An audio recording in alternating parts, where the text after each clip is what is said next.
When I first heard about this place, I chuckled. The name seemed like another cry of desperation from the producers of a cheap trash show, trying to squeeze at least some horror out of the dead air. Paranormal highlights, inside Old South Pittsburg Hospital, sounded like background noise on a half-asleep evening.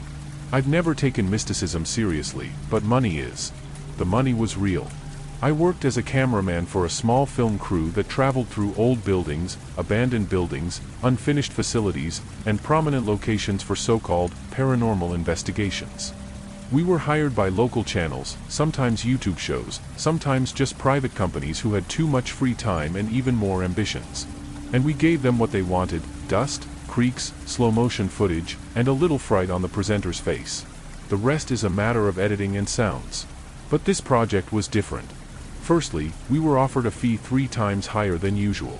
Secondly, the customer was not a private entrepreneur, but a large production company working on a documentary series for a streaming service.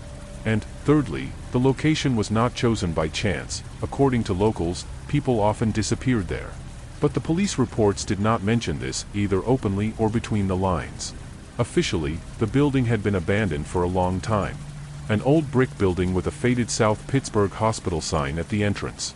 Since it closed, ostensibly for financial reasons, no one has been allowed in, except for rare researchers and local historians. But when we got there, the gates were open. Not open from time to time, not broken down, but neatly opened, as if someone was waiting for us. Ray, an operator with 10 years of experience, I've never worried about empty buildings. He could stand in complete darkness with a camera and calmly smoke while someone played a scared facial expression in front of the lens. But then, when we first went inside, I felt something different. Not fear. It's just a feeling of very bad silence. There was no sound of wind. There was no creaking underfoot. No accidental popping or dripping water. Complete, sustained, strained silence, as if the room was hermetically sealed and alive.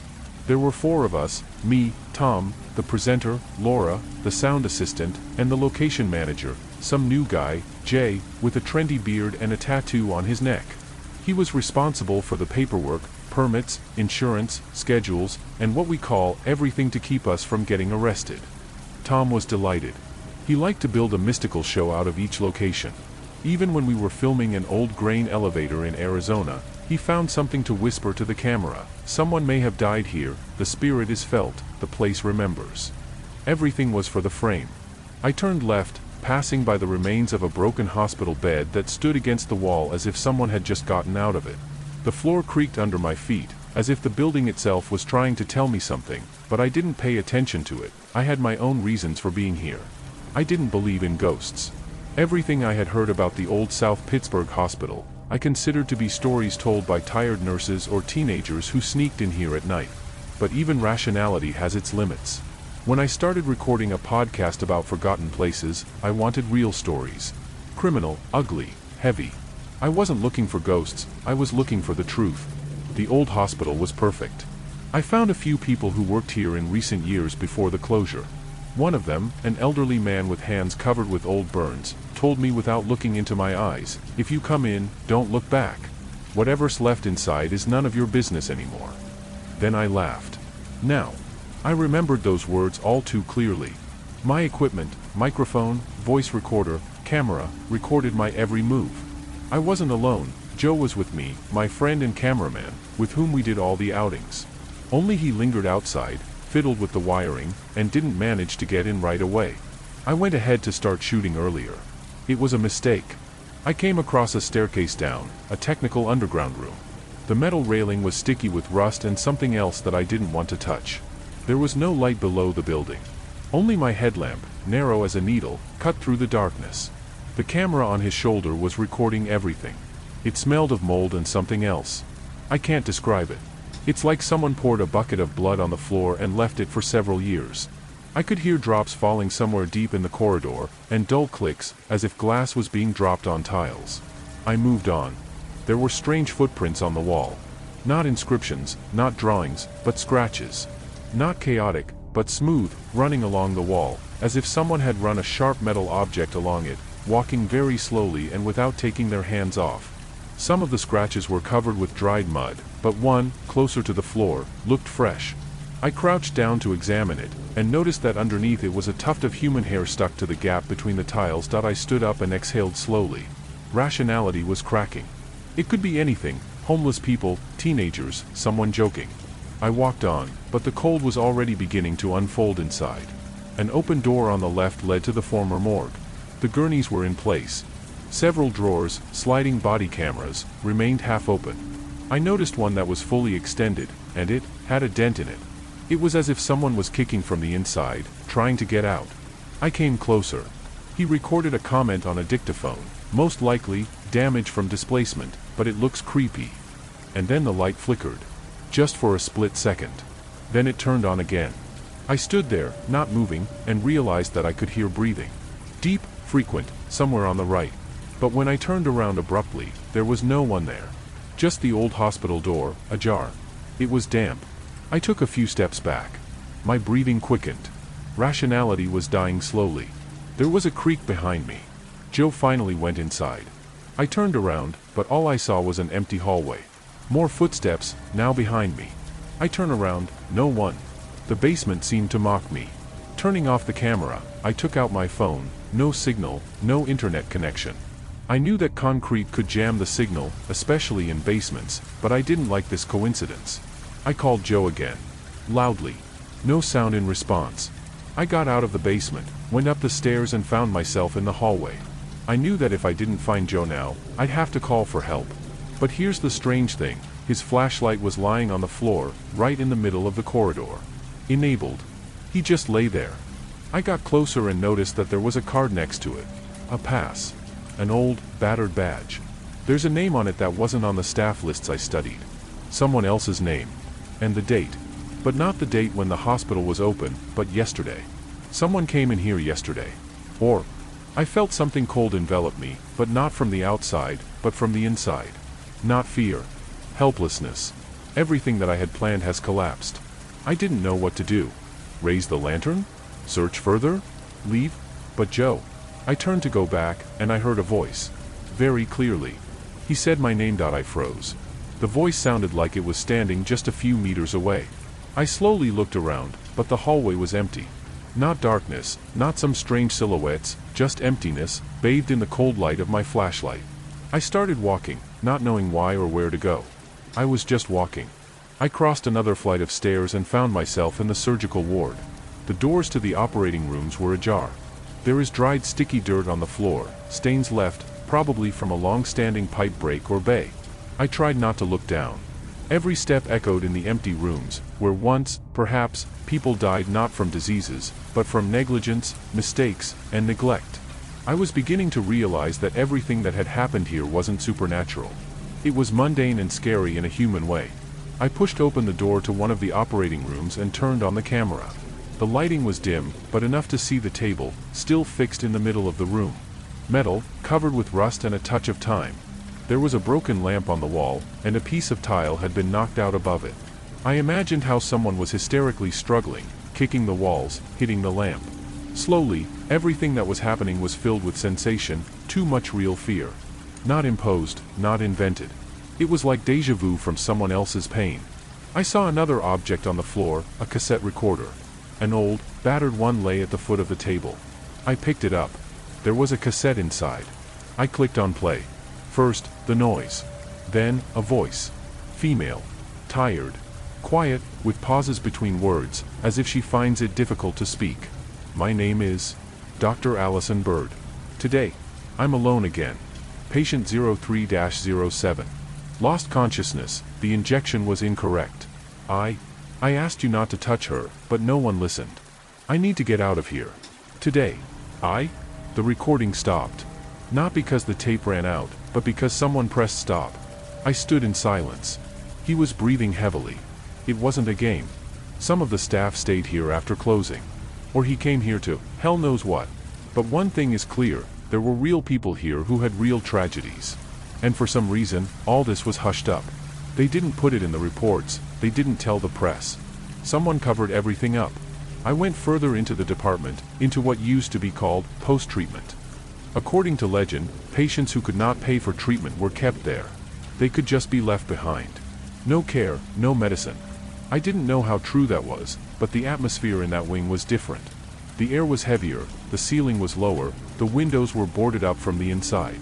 In one of the wards, I found beds that had been torn apart, and children's toys piled in a corner. And on the wall is an inscription scratched with a nail. I saw them close the doors and leave. I stayed here, alone. There was no signature. I almost didn't notice when I started hearing footsteps again. At first, they were deaf, in the distance. Then closer. I thought it might be Joe, but he didn't respond. I shouted, "Nothing." He picked up the recorder and turned on the recording. I wanted to leave the evidence, even if I didn't get out of here right away. 8:43 p.m., I said out loud, "I'm alone." The doctor's record confirms that the staff worked under pressure. There may be cases of violence. Presumably, there were people here who remained locked up after the official closure. And then the footsteps stopped. Very close. I turned around abruptly, and it was empty. Unable to stay in this part of the building any longer, I moved back to the stairs. My heart was pounding in my chest, and my throat was dry. When I got to the main hall, it was quiet. It's too quiet. The light from my flashlight picked out only the dust in the air. And then I heard his voice. "Max." It was Joe. Without a doubt. He called me from the right wing, from the reception area. I went there quickly, almost running. But when I ran into the hallway, it was empty. Only my voice, reflected off the walls, reminded me how alone I was. And that's when I saw him, his backpack lying against the wall. Open. All his equipment is inside. And a piece of paper. I took it out, my hands were shaking. It was written in his handwriting, "I came down for you. I heard your voice. I think you called me." But there was someone there. Very quiet. I'm going to check if it's someone left in the building. Wait upstairs. But I didn't call him. Not once. Rationality broke down completely. I sat on the floor, right against the wall, and just breathed. I couldn't figure out what was going on. Not ghosts. Not fiction. Someone was here. Someone who was watching. Who knew how fear worked. And if I didn't find Joe soon, I didn't know who exactly I would have to look for, a friend, or someone's victim. I squeezed the paper in my fist and stood up. If he went looking for someone, I'll do the same. He couldn't just disappear. I walked along the corridor, silently now, and every step felt like I was pushing myself forward. To the right was a long hallway littered with trash and broken chairs from the reception area. The door with the curved glass is ajar. I turned the light of the flashlight there. It ran across the dirty floor, stopped at the bloodstain. It wasn't dried up, it was fresh. My heart skipped a beat. I walked in slowly. There was a girl sitting on the floor in the corner. She was thin, in some kind of stretched-out hospital pajamas, her hands were pressed to her chest, and her chin was trembling. Her hair was long and matted, and her face was dirty and bruised. She stared at me without blinking, as if she didn't understand that I was real. "Hey," I said, holding up my hands. "It's okay. I won't hurt you. How did you get here?" She shook her head slightly. Then she whispered, "He locked me up. He told me not to scream. I said that if I kept quiet, he would come back, but he never came back." I knelt down next to her and pulled out a flask of water. She didn't take it right away, her hands were shaking. I saw the marks on her wrists, rough, like from a tourniquet or a strong rope. "There's a bruise on his neck." She drank for a long time, then asked, "And Joe, is he with you?" "Yes, I was. But now I do not know. He left me a note. He said he followed me. I think he heard you. Or I thought I heard it." Her eyes widened, and her breathing became harsh. "He knew how to fake other people's voices," she said softly. "He knew how to get people to go where he wanted them to go. He did it with others." I froze. The words stuck in my throat. Not a single sound. I just looked at her. Then he said, "Who?" She didn't answer right away. She just ran her trembling fingers along her neck and whispered, "The one who still lives here. Does not work. Not a watchman. I just stayed. He doesn't want anyone to come here. But when they come, he plays with them." I squatted down. My head was spinning. It wasn't something supernatural. It was someone who used to work here, lived nearby, or, God knows. Someone who stayed after closing was hiding. Maybe his roof was blown off. Perhaps he had seen death too closely and too often. He knew the layout of the building. He knew how to use it, how to lure it. And, judging by the words of this girl, it was not the first time he had done this. I helped her up. She was staggering. I put my shoulder under him and led him out into the corridor. We walked slowly, but I knew that every second counted now. I didn't know where Joe was. But if this person saw him, it could have ended pretty damn badly. "What's your name?" I asked as we made our way past the ruined doors. "Haley," she replied, almost inaudibly. "I came here with a group 6 months ago. They said there would be content. Only, no one came back after the night. I thought they'd find me. But no one was looking. 6 months. And no one found it. This meant that someone was carefully covering their tracks. Or he just chose those whom no one would be looking for. Content users, singles, and students who are passionate about hunting for adrenaline." We turned down the stairs. And then I heard Joe's voice. Clearly. On the second floor level. "Max. I'm here." I gripped the railing. Haley pressed herself against me. "Don't go," she whispered. "It's not him." But I knew Joe's voice. Too good to confuse. "Joe, answer me." "Where are you?" "Here. At the basement." I found a way out through the technical descent. I looked at Haley. She shook her head again. There was no fear or doubt in her eyes. Just an exhausted, burnt-out understanding of what's going on. "He knows your voice. He knows what you call your friends. He spoke in your voice when he called mine." I staggered. There are too many coincidences. Too many repetitions. Everything that I thought was rational suddenly became dangerous. He, whoever he is not a fiction. He's not supernatural. Just a man. But that's what made him scary. He knew how to cheat. And he knew what he was doing. I took a knife out of my backpack. Small, collapsible, for insurance. I handed it to Haley. We turned around and walked to the service exit. An old staircase led down to the archive room. I remembered, it faced the back of the building. Maybe we can get out there. When we got down, we came across an iron door. It's closed. Next to it is a nailer, rusty but heavy. I started knocking out the lock. At that moment, there are footsteps upstairs again. Fast ones. Strangers. I didn't turn around. He just beat me. Once. Second. Then there was a click, and the door gave way. We ran into the corridor of the archive. Shelves were knocked down, papers scattered on the floor, and there were footprints among them. Men's shoes. Fresh ones. There was a faint light ahead. Perhaps a hatch or ventilation. I pushed Haley forward and looked around. Someone was coming down the stairs. We sped up. And when I opened the last door leading to the technical manhole, I saw blood on the wall on the left. Fresh. And a note. Written on a piece of paper from my own notebook. I froze, holding the paper in my hand. There was a buzz in my head, not from fear, but from how personal everything had become. It was no longer just a walk through an abandoned place. It turned into a hunt. It was only now that I realized for sure that the hunt was on for me. Haley was standing behind me, breathing heavily. I slowly put the note in my pocket, but didn't show it to her. What for? She's already been through more than words can explain. His hand was shaking. Not from panic, but from inner rage. Someone decided that they could just cross people out. Play with them. Hide them and break them. I looked at Haley, and her face was pale, but something flickered in her eyes as I took a step closer. She didn't pull away. I took her hand, which was thin and fragile. And at that moment, I realized that I wasn't just saving her. I held on to her the same way she held on to me. We were both on edge. She's after months of isolation and pain. I did it because I no longer believed in control. I was just doing my best not to fall apart. "We'll get out," I whispered, and I was surprised at how calm it sounded. "Can you hear me? It doesn't matter who it is. He's a human being. We will survive." She looked at me. Tears froze on her eyelashes. But she nodded. Slow, hard. I hugged her. For the first time since it all started, I did something not out of calculation, but just like a human being. Her body was hot and trembling, and in that embrace I realized that fear is not when it's dark, but when no one is around. And now we had at least the illusion of support. We were walking down a manhole. He led us to the back exit. Once, apparently, garbage was taken out here or used as a passage to the utility area. Haley was quietly telling how she was lured here. They promised to participate in the show, under the pretext of a documentary project. Then they dispersed everyone around the building and gave them walkie-talkies. An hour later, she heard screams. 2 days later, there was already one. And then the game started. With footsteps, voices, notes. Someone wanted her to start doubting herself. I thought I was going crazy, she confessed. At first I heard footsteps, then I stopped. There was light, then there wasn't. Then he started bringing food. Through the door. Small packages. A pack of cookies, water. As if he was courting. But he didn't talk. I've never talked. I just watched. I stopped. My heart was pounding like a hammer.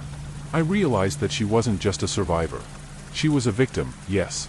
But she was also evidence. He held her, fed her, watched her. It was not a spontaneous outburst of aggression. It was a carefully constructed ritual. We have reached the end of the manhole. There's a metal grate in front, and a lock on the outside. I took out a screwdriver and started unscrewing the bolts. Something stirred inside me again. Everything I was trying to suppress rose up: anger, helplessness, rage. I was opening the grate like opening a festering wound. When we finally got outside, I could smell the damp, the leaves, the night air. Not freedom, no. Just a pause. We were outside, but still inside this game. I didn't know where Joe was. I didn't know if he was still alive. But now I had Haley. And I could feel her breathing changing. She took a deep breath for the first time. For the first time in months. "We have to leave," she whispered. "Far away." "Let's go," I nodded. "But first, to the police. We have to tell you. You're not alone. And you never will be again." She looked at me for a long time. Then she suddenly hugged me. Not like she was saved. As a man who had held on for a long time, and now he could afford to be weak. I could feel her breathing against my neck, and I could hear her voice tremble when she said, "Thank you." And I didn't know what to say in response. The car was parked at the entrance. I opened the door and sat her down. Then he looked back. There was someone standing at the second-floor window. I couldn't see the face. Just a silhouette. And even then, I wasn't scared. I just looked at it. Just a minute. Maybe two. And then I got in the car and started the engine. As we drove down the road, I could feel her shoulder pressed against mine. We didn't talk. She was looking out the window. I held the steering wheel. And at that moment, despite everything we've been through, I felt better. I chose her. And she chose to believe. And there was still a note in his pocket. With someone else's handwriting. And someone else's warning. But now I knew that if someone was really playing, they had made a mistake. He left a witness. And he gave me something that makes anyone stronger, someone worth fighting for.